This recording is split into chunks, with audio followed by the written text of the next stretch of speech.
अब हम आते हैं आज की पोएम डोवर बीच की तरफ। Dover beach somewhere in 1850s 51-52 में लिखी गई थी ये पोएम, जिसको मैथ्यू आर्नल्ड ने लिखा था। And we have already dealt with this poem Dover Beach at your academy.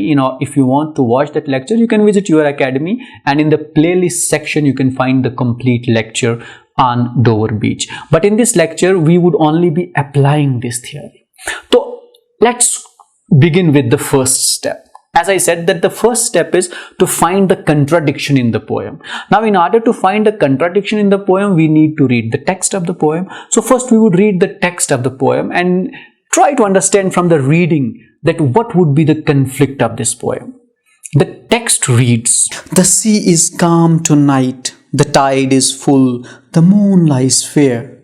Upon the straits on the French coast, the light gleams and is gone. The cliffs of England stand, glimmering and vast, out in the tranquil bay. Come to the window, sweet is the night here. Only from the long line of spray where the sea meets the moon-blanched land. Listen, you hear the grating roar of pebbles which the waves draw back and fling. At their return up the high strand, begin and cease and then again begin with tremulous cadence slow and bring the eternal note of sadness in. Sophocles long ago heard it on the Aegean end. It brought into his mind the turbid ebb and flow of human misery. We find also in the sound a thought, hearing it by the distant northern sea. The sea of faith was once too, at the full and round earth's shore lay like the folds of a bright girdle furled. But now I only hear its melancholy, long withdrawing roar, retreating to the breath of the night wind, down the vast edges, drearer and naked shingles of the world. Ah, love, let's be true to one another, for the world which seems to lie before us like a land of dreams, so various, so beautiful, so new, hath really neither joy, nor love, nor light, nor certitude, nor peace, nor help for man. And we are here as on a darkling plain, swept with confused alarms and struggle and flight, where ignorant armies clash by night. now after going through the text of this poem, we find कि इसमें एक conflict है। इस poem में एक binary division है जिसपे Matthew Arnold ने फर्स्ट रीडिंग में हमको लगा कि इसको लिखा इस पोएम को। वो क्या है? वो है नेचर वर्सेस ह्यूमन सोसाइटी। ये दो चीजें जो ब्रॉडली अपीयर होती है इस पोएम में, which are very obvious in this poem. One is the nature and the other is human society. Now these two parts are juxtaposed, and this is not a new theme that Matthew Arnold would be working with. Nature versus human society has been a dominant theme of the Romantics, and they found innocence, they found peace, they found serenity with nature, and they found experience, they found trouble, they found harshness with human society. And that is one important aspect of this poem also. For example, if we have a look at the very first stanza of this poem, Dover Beach, we will find that Matthew Arnold uses some important adjectives with nature. For example, in the very first verse of this poem, he would use calm before sea when he says that the sea is calm tonight. So the word calm is not a bad adjective, it's rather a good adjective. Calm would represent peace, calm would represent innocence also to a certain extent. So calm he uses before sea. He also refers to full moon.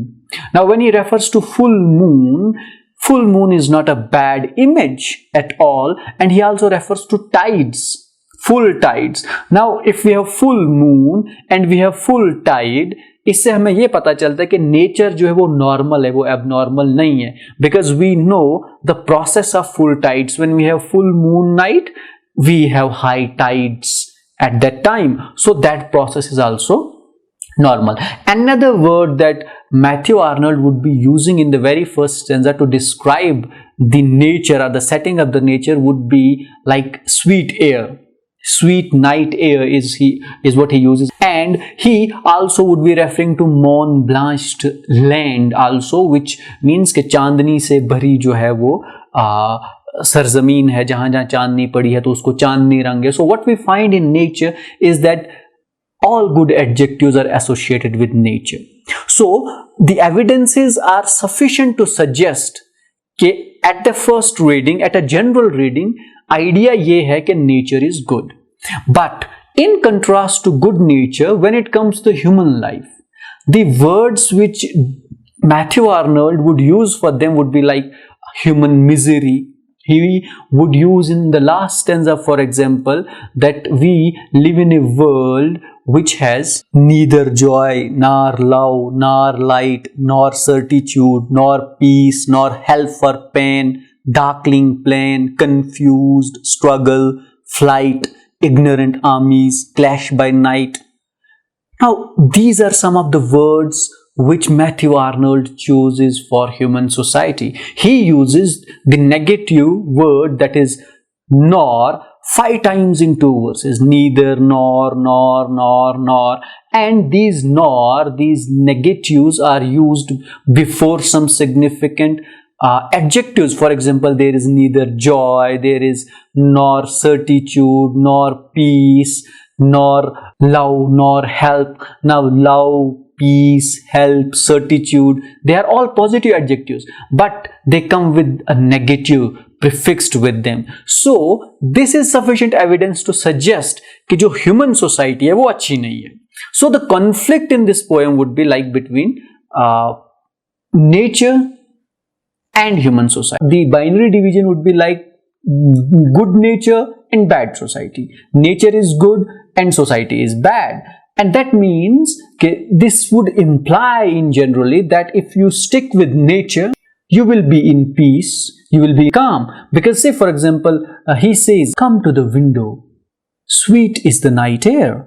Now he asks her wife, who was accompanying him at that time, he asks her to come to the window, because at window she may find some peace, she may find some respite, she may find some solace, as he says that sweet is the night air. So which means he is taking her away from the troubles of the human society, and he thinks that there is some good that he can find in nature.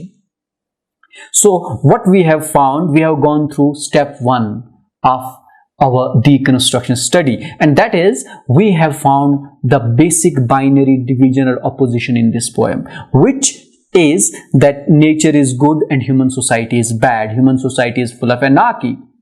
And the other thing would be that nature is quite obedient. How is nature obedient? As he says that we have a full moon night, so we have full tides. So from there we see that everything is going on normally, nothing is abnormal. But human society, there we find anarchy, as is suggested by the last line of the poem, that where ignorant armies clash by night. So human beings have not been able to retain their status, their position, or their obedience, but nature has. Nature has stuck to its principles, and human beings have not stuck to its principles. So we have one good side and one bad side. That good side is privileged. Which one is the good side? Nature. So nature would be privileged and human society would be unprivileged. So first step is done.